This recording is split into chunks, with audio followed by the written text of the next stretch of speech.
सीतापुर गांव में रहती थी एक चुड़ैल, लेकिन इस बात से गांव के लोग अनजान थे।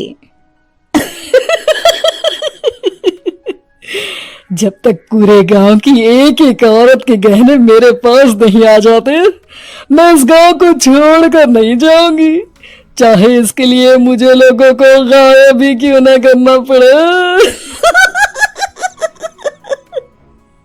दूसरी तरफ गांव की औरतें बात कर रही थी।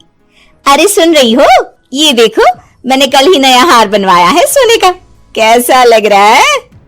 बहुत ही अच्छा। अच्छा है ना, पहले तुम पहनो, फिर शादी में अपनी होने वाली बहू को दे देना। और क्या, सोने चांदी का यही तो फायदा है, जितना पुराना उतना महंगा। लेकिन एक एक पैसा बचाकर ये लेना सच में बहुत मुश्किल हो रहा था मेरे लिए। तभी वहां पहली का पति आ जाता है। गांव में एक औरत के घर के सोने के सारे गहने चोरी हो गए। लोग बातें बना रहे कि गांव में कोई चोर घुस आया है जो घर की कोई चीज को हाथ नहीं लगाता, पर सिर्फ सोने के गहनों को ही चुराता है। अब तुम ना अपने ये गहने संभाल कर रखना। हे भगवान, ये क्या बोल रहे हैं? ये तो वही बात हो गई कि गांव बसा नहीं और लुटेरे पहले आ गए। दूसरी तरफ गांव के ही एक घर में रंजना रहती थी। उसके पति का गांव में चाउमीन का ठेला था। एक दिन उसके घर में एक औरत आती है। अरे रंजना, तू गांव में नहीं है तो सोचा तुम्हें बता दूं। गांव में बात चल रही है कि गांव में एक चोर घुस आया है जो घरों के सोने के गहने चुरा लेता है। अरे मैं तो सिर्फ ये कान की छोटी सी बाली ही सोने की पहनती हूँ, बाकी गहने तो मैंने गांव के बैंक में लाकर रखे हैं। ये क्या होता है? ना बाबा ना, हमारे गांव की औरतें तो गहने अपने पास ही रखती है। जब कहीं जाना हो तो बस अलमारी से गहने निकालो और पहन लो। दूसरी तरफ एक औरत हाथ में टोटके वाली छोटी सी गुड़िया लेकर घर में चली आती है। अरे कोई है? घर की औरत है क्या? क्या है ये गुड़िया? ये कोई ऐसी वैसी गुड़िया नहीं है, ये जादुई गुड़िया है। इसको घर की अलमारी में रखना। अगर तुम्हारे घर पर किसी की बुरी नजर होगी तो रात भर में ये पतली सी गुड़िया मोटी हो जाएगी। मैं कल आकर ये गुड़िया ले जाऊंगी और तुम्हारे घर की सारी बुरी नजर छूट जाएगी, समझी? अरे वाह, ये तो बहुत कमाल की गुड़िया है, दे दो। कितने की है एक? अरे नहीं नहीं नहीं, ये फ्री की है। मेरा काम इस पूरे गांव को बुरी नजर से दूर रखने का है। हाँ। भली औरत उसके हाथ से वो गुड़िया लेकर अलमारी में रख देती है। लेकिन अगली सुबह, भगवान ये क्या, किसने मेरे घर को बुरी नजर से बांध रखा था? तभी वो गुड़िया वाली भी आ जाती है। मैंने कहा था ना, घर पर बहुत ज्यादा बुरी नजर है, लाओ ये गुड़िया मुझे दे दो। औरत वो गुड़िया उठाकर उसे दे देती है। गुड़िया हाथ में आते ही वो औरत उसे लेकर सीधे गांव के बाहर की खाली हवेली में चली जाती है और साधारण औरत से चुड़ैल बन जाती है।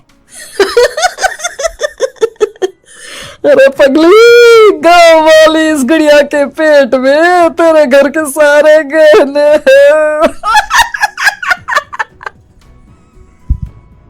इतना बोलकर वो गुड़िया को फाड़ देती है और सारे गहने निकाल लेती है। वहीं दूसरी तरफ, हे भगवान, मेरे घर के सारे गहने चोरी हो गए। उस औरत के घर के आसपास लोगों का जमावड़ा हो जाता है और लोग बातें करने लगते हैं। लो जी, ये भी घर गया। पता नहीं कौन चोर है जो इतनी होशियारी से गहने चुरा लेता है। कुछ समझ में नहीं आ रहा कि कौन है।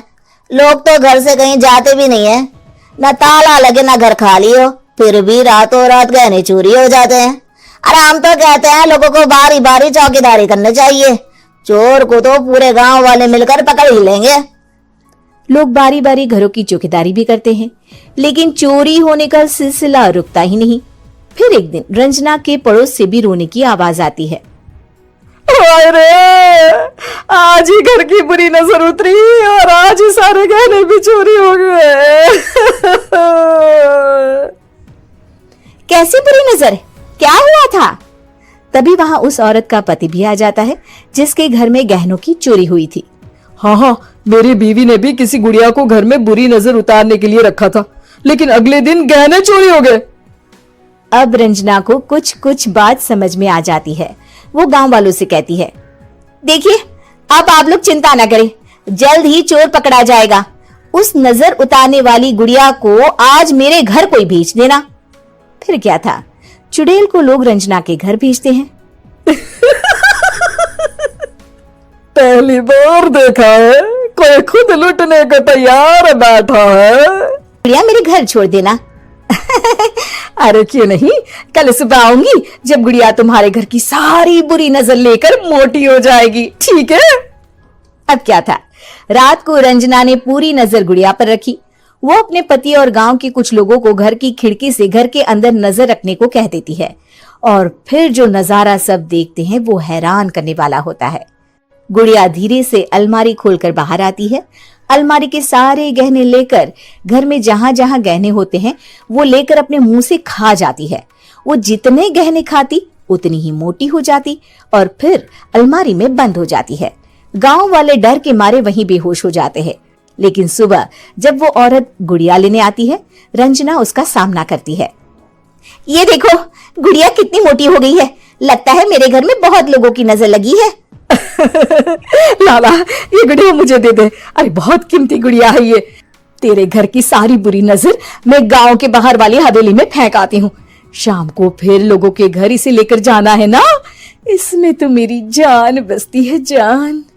रंजना गुड़िया को चुड़ैल की तरफ बढ़ा देती है, लेकिन फिर वापस ले लेती है और गुड़िया के हाथ मोड़ देती है। जैसे ही गुड़िया के हाथ मोड़ती है, चुड़ैल का हाथ भी मुड़ जाता है। अच्छा, तो ये वो गुड़िया है जिसमें तुम्हारी जान बसती है। अब सुन चुड़ैल, तेरी सारी हकीकत सबके सामने आ गई है। या तो गांव वालों के गहने लौटा दे, नहीं तो मैं इस गुड़िया की गर्दन मोड़ दूंगी। चुड़ैल डर जाती है। अरे नहीं नहीं, मेरी गुड़िया दे दो, मैं सबके गहने वापस कर दूंगी। ठीक है, अब भी जा और सबके सारे गहने वापस कर। चल निकल यहाँ से। चुड़ैल सबके गहने लौटा कर रंजना के पास आती है। ला दे मेरी गुड़िया रंजना, इसके अंदर के गहने निकाल ले, लेकिन गुड़िया वापस दे दे। लेकिन रंजना जानती थी कि जैसे ही गुड़िया चुड़ैल को देगी उसकी शक्ति वापस आ जाएगी। चुड़ैल, तू तो चुड़ैल ही रहेगी, ये मैं जानती हूँ। अरे नहीं नहीं नहीं, मैं गांव छोड़कर चली जाऊंगी, किसी को परेशान नहीं करूंगी, वादा करती हूँ मैं। लेकिन रंजना उसकी एक बात नहीं सुनती और गुड़िया का सर उसके शरीर से अलग कर देती है। चुड़ैल सर अलग होते ही गायब हो जाती है। गांव वाले रंजना के साहस और बुद्धि की खूब प्रशंसा करते हैं।